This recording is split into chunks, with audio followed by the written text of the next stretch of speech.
been a flat out no. I think there's been a I hope so a couple times. And it's, well, I think I'm finally getting to where I feel like I have enough of a relationship where I could ask Kirk that question without it being too sudden. But I don't, who knows, maybe I'll ask him that and he'll freak out. Kirk out.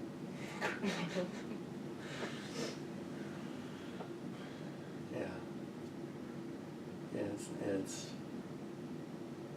never easy dealing with highly anxious people, but it's especially not easy dealing with the people who are your quote-unquote supervisors Mm-hmm. and they're that way. Mm-hmm. Yeah, and I guess I haven't really thought too much about, well, maybe I haven't, just haven't articulated this way. Joanna's also an anxious person, and so to have the two of them and their anxieties potentially is also an issue for me, for not wanting to be anxious all the time. Yeah. So other than your interactions with them, what can you do to be less anxious around them?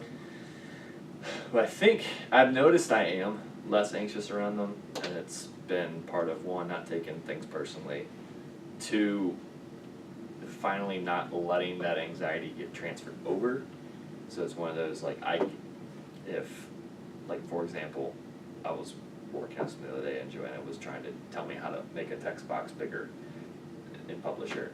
It was the first time in a while that I was able to hear that and just do it and not care. And a couple months ago, Sean would have probably wanted to throw the computer at her or something like that. But just to be able to hear something and at least not let it get to me, even if, yes, that is something that annoys me, that's how this person articulates, and one, I can name that it's annoying, and two, I can also not let it mess up myself in the annoyingness. And I won't do that to somebody else, so that's my way of progress with this. And maybe in the moment I could have said, Joanna, that's annoying, but But you're sensing that you're less reactive. yes. Okay. Yeah, and so that's becoming less reactive and working on that and processing those things is helpful. And trying to eliminate sources of anxiety elsewhere. Not checking, again, it's amazing. My phone stopped letting me know when I got emails, and it's been great. Because I only check it like 3 times a day now instead of every time something goes off. Katie and I picked up a thing at the New Year of at 10 o'clock the phones get turned off because we're in the same place, so something happens, we can turn it back on if we need to. But that's helped because it's just taken that away.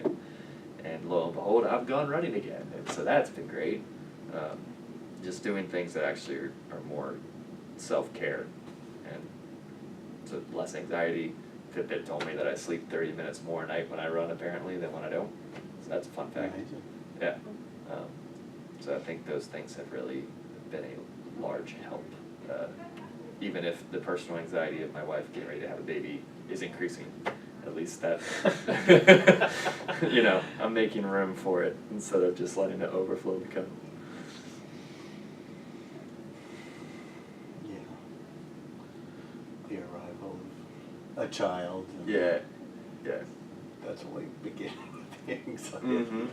But anyway, it's so I mean, here's what we were talking about earlier, and in the great lecture from Michael Kerr about self and non-self.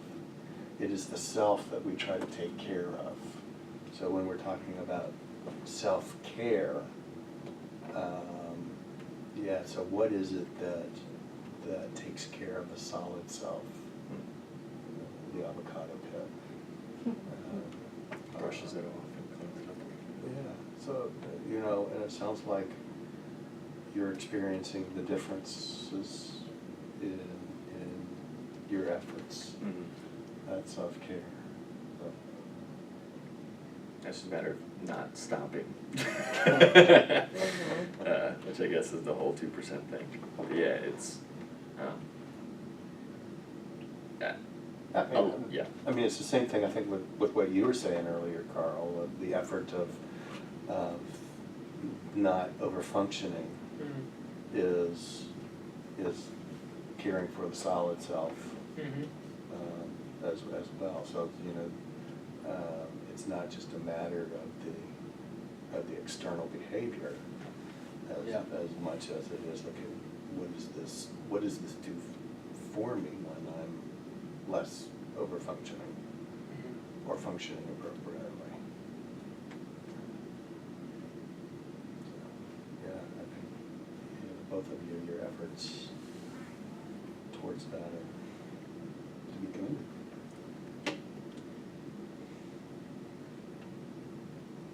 Bill, do you need anything?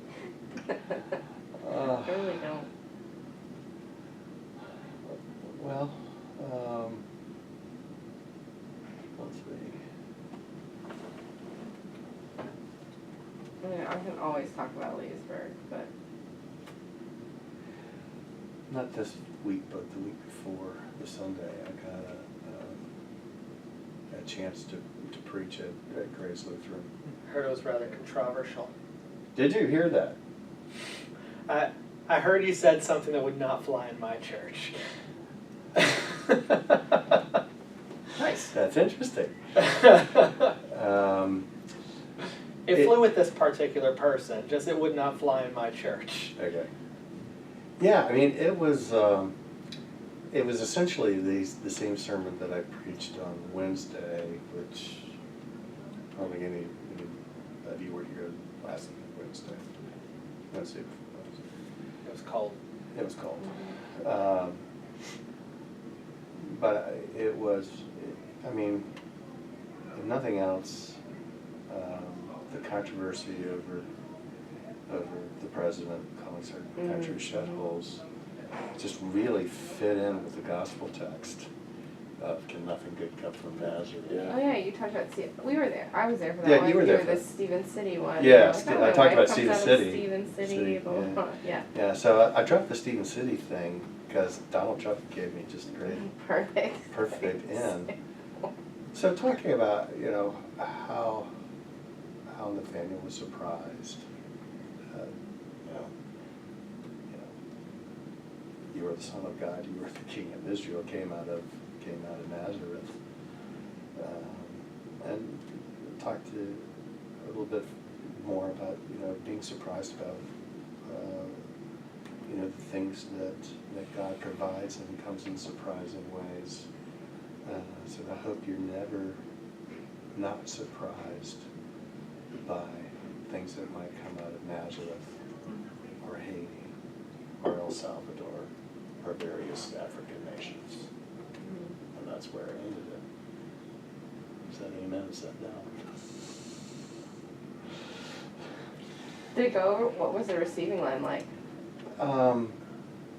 It was interesting that there were, you know, a few people that came out, shook my hand, said, well, it's a nice day, kind of thing. But there was a lot of affirmation for my saying that.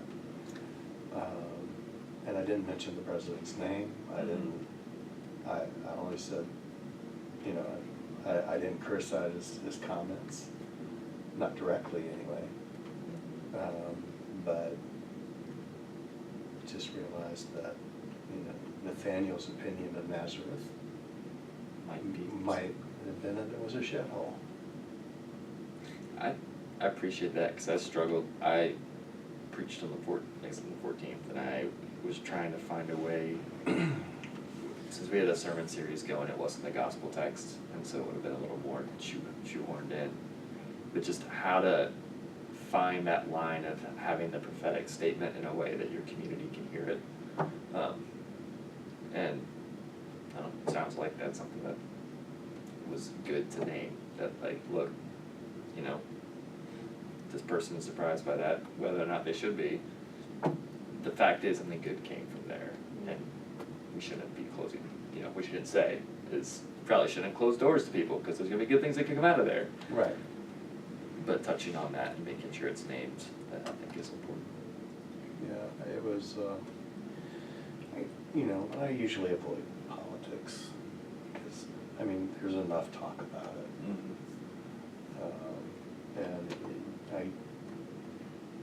I don't normally show my hand as obviously as I did there. But it was,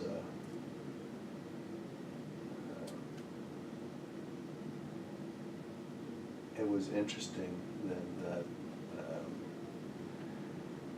I perceived the pastor who then preached this Sunday being a little more direct about social issues. I mean, she usually talks about social issues quite a bit, but it's, you know, more of doing it in a non-controversial way. She was a little more direct on some. So, you know, if I gave her a little cover to be able to do that, it was successful. And, you know, frankly, I've got a lot more leeway than she does. Yeah. As a, you know, I really don't care if they, you know, if they crucify me over it.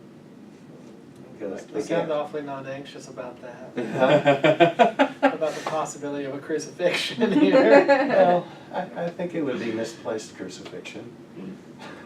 A lot of them Personally. are. I read about one that was. I mean, 4 different people wrote about it. It was really popular. there are Different stories. probably many things I could be crucified over that would be appropriate. That wouldn't be. So, So you mentioned the affirmation, you mentioned the feedback. How did you feel about the whole experience in general?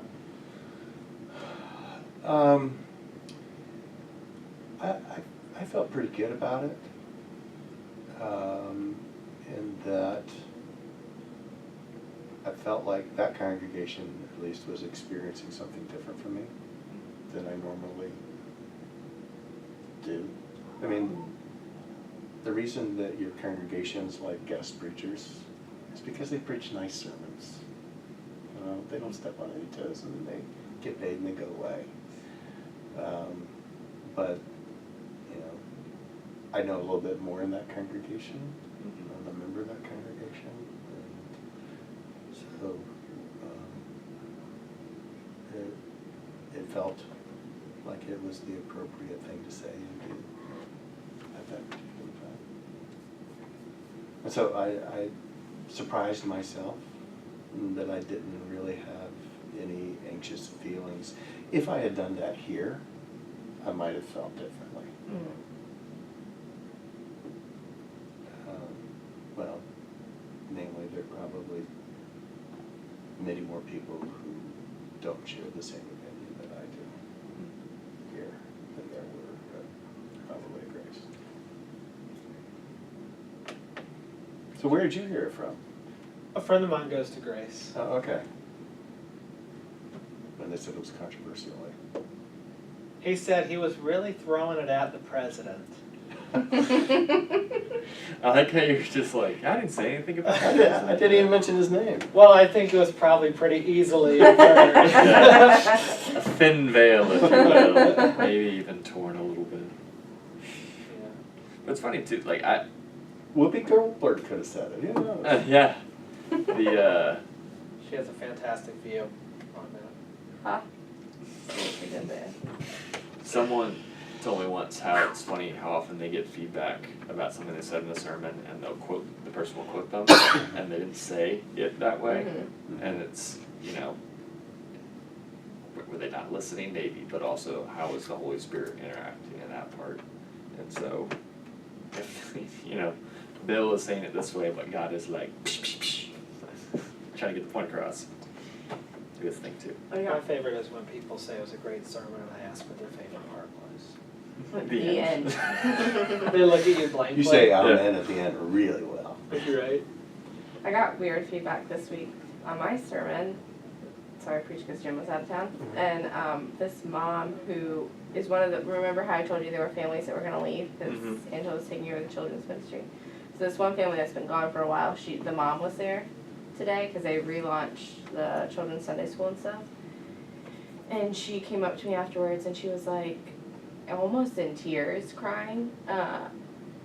And she was just talking about, she was like, we haven't been here for a few weeks. And I was like, yeah, I noticed you haven't been here. And she was like, oh, it's, good that someone noticed. And she was like, we're just really struggling with, like, what to do. And, we really care about the children's program. And she's like, it's not like a knock on you, but just things haven't really been good here. But she was like, but then I feel my heart drawn here. And she was like, and I really feel like misjudged you isn't the right word, but maybe I've misjudged you, and I'd really like to sit down and have, sit down and talk sometime. She was like, not about anything serious, but she was like, I just feel like after your sermon I'm seeing you in a different way, and I was like, okay, well, email me, and we can set something up, but it was just really, it was interesting. If you don't see her for a while, you should have TK give her a call. Huh? Yeah, TK, TK. that's right. Hey TK, I got somebody I need you to care for. But it was just interesting to, her sons are really difficult, but it was just interesting. So what was it like hearing that? I don't know, I didn't really know how to receive it. I was like, okay, you misjudged. I was kind of stuck kind of a little bit on the part where she said, misjudged you. Yeah, so where did that take you? I was like, I wanted to know what she, what does that mean? What did you misjudge me as? And what in my sermon made you change your mind or rethink? You were doing Mark this week? Yeah. And so I talked about call, and it was just really interesting. I was like, what about anything that I shared made you think about me differently? So, I don't know. I want to have that sit down with her and be like, so, tell me, what were you thinking before? But maybe I don't also. So, I don't know. Yeah, I really, that part stuck out to me. Because and it probably wouldn't have if she had just said, like, misjudged. But then she, like, stood there and she was like, well, I misjudged you. No, misjudged isn't a word to use. But, like, I don't know what other word to use other than misjudged you. And I was like, why are you so hung up on this? Like, what's going on here? So that part really stuck out to me. But it was a weird receiving line for me this Sunday because it's always strange when I've never really experienced this before where you've been in a church for a year and a half and people act like, someone was like, so have you ever preached here before? I don't ever remember you preaching before. And I was like, yeah, I've preached like 3 times since I've been here, but they've been on Children's Sundays, so maybe you weren't here or something. And it's odd, I think because I was sharing my call, people were acting like, even though I'm a person that likes affirmation and it was fine, it was weird. I felt like people were receiving me or reacting to me in a way that like I was like brand new at this. It was weird. It was very odd for me. That they were acting like the way you would react to somebody ever giving a first sermon was the feedback I was getting. Like, you're really good at this. Yeah. You should do this a lot more often. Like, don't doubt your call. I'm like, I don't. what are you hearing? But I mean, it was good. It just was interesting. How well does the congregation really know you? And is it because they're seeing you in a different role Yeah. now that you might feel this? Yeah, at I this think point? that's exactly what's happening. And because even this Sunday, people were coming up and introducing themselves to me and saying like, oh, my name's so-and-so. And I was like, and I, even when somebody would say that, I'd say, thank you, because if you don't have a kid at Leesburg, I don't know your name. Like, so it's really helpful for you to, but it's this weird feeling of like, I've been here a year and a half, so I feel like I should know this congregation, but it just shows you how siloed stuff is, that they can't remember when I've preached before. A lot of them are like introducing themselves to me for the first time. So it was just odd. I enjoyed it. I was happy with the way everything turned out, but. Tell them to take a sabbatical. You'll just take over for everyone. Do you have any other worship leadership role? Now I do. Okay. So it's been weird because Jim has used his lay leaders in the way that you would use like an associate. So they do like the lay leaders have been doing like call to worship and responsive readings and stuff like that. So now he's trying to figure out how to fit me into that mix without feeling like he's like, I think he doesn't want to be in conflict with his lay leaders. I think the lay leaders could care less what they get to do on Sunday I feel like Jim morning. struggles to get a deacon's role put into Yeah, worship. yeah, I so. wonder what that sounds like. But it's okay. We're still just trying to, I think he feels anxiety about it, but I don't. I'm like, oh, we're trying to figure it out. It's fine. We'll figure out what works best for us. So. Just curious, do you think there's a gender bias towards thinking about your preaching from other people? Sometimes I wonder if that's there, if an element of like, I'm a woman, but they've had women like all the women that have been at Leesburg have always been, all the associates that have been at Leesburg have always been women. Okay. So they're not unfamiliar with women and the way that they talk about, they speak more highly of their female associates than I've heard them speak of any of their senior pastor males, so. Okay. Yeah. Sometimes I wonder for people that haven't been around as much if that's new and interesting or whatnot, but I don't know. I was just super happy nobody commented on my outfit at the that nobody, oh, that's not true. Some people did, but it wasn't like the only thing they said, so. On a Sunday where people can say like, I really like your outfit and I really liked your sermon too and this, it's like, yes, as a woman. I'm pretty sure nobody walks through the receiving line and tells Jim, I really like that tie today. That's the only thing we can get complimented on. Or your choice of robe, apparently. Really? Yeah. Well, it's the only one I got. Yeah. One time I wore my alb and the acolyte, Jim wears a black preaching robe and the acolytes wear albs, and so they were like, is she like an acolyte? Why is she wearing that? Great. Yep, I I'm bear bringing the light into the world. Yeah. I bear the light. but also acolytes don't have to be children, so. It's true. It's cuter that way. I know, they're so cute when they almost set the Bible on fire, which is what happened yesterday. Wax We're gonna have to save that everywhere. one for another time. All right, well, thank you. Yeah. Thank you, Yeah, thank you. Thank you. Good team. Appreciate Good work, it. good work, good work, good work. Good work. Everybody feel affirmed? Yeah, I feel So super so affirmed. firm. Okay. So more good work. I really did feel affirmed after Sunday.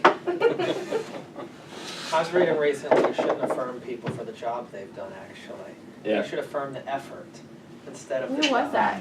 I think it's called, oh, Bill was telling Yeah, I me. was gonna say Yeah. something Bill was saying that it. we all